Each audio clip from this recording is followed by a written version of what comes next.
Hi friends चलतु आज बनवा साधा खिचड़ी सोमवार स्पेशल। तो मुझे सब देखो मसला सब रेडी कर सारी परिवा भी सब रेडी कर सारी सुजना दंठा बैगण आलू टमाटो तो मुझे सब रेडी कर सारी आठी भी देखूँ ता छुक देवाई हिंगू आठी किसी शुक्ला तेजपत्र गोटा मसला शुक्ला लगा आगे जीरा तो ये तेल गरम कर सारे तो देखो आम तेल ये गरम हो सारापर हिंगू ढालदे कारण हिंगुटा प्रथम डाले बढ़िया बास्ना हुए तापर आम सब शुक्ला लगा को जहाँ सब रखी सब ढालदे ताको टिके एपट सेपट कलापर पियाज ढालदे देखो पियाज ढाली सारे आम पियाज टे हल्का भाजवा बेसी भाजबानी अल्प टे भाजवा तापर आम मसला को देखो मसला को पकईदे आमर अदा रसुण और टिके जीरा पेस्ट आप जब लंका देवाई चाहिए लंका दे पार मो छुआ खाइब लंका दे नी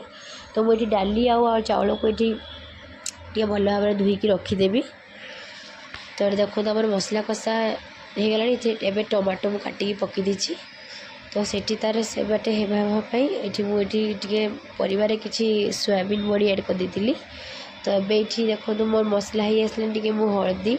लंका आउ गरम मसला टी ऐड कर देती तो ताको आम भल भाव कषिदे आम देखो भल भाव कषिदे ताको टिके 5 मिनट बंद छाड़ा कषिया कषा बंद तापर से आम परिवा सब काटी रखते सब को छाड़ीदे आपड़ जहाँ भी परिवा पकई पारे मुझे अल्प स्वल्प परिवा देछि सोयाबीन सुजना दंठा आलू टमाटो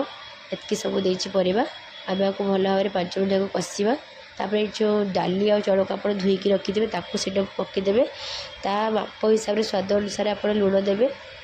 कारण मुझे आगर परिवा कषला बेले लुण देती तो मुझे चाउल और डाली हिसाब से लुण देछि तो आपको भल भाव में 5 मिनट जाक एमती कषा कषि करेंगे आपंकर जब गुआ घी थी आप गुआ घी भी देपारे बहुत टेस्ट आसो सेटार आहरी तो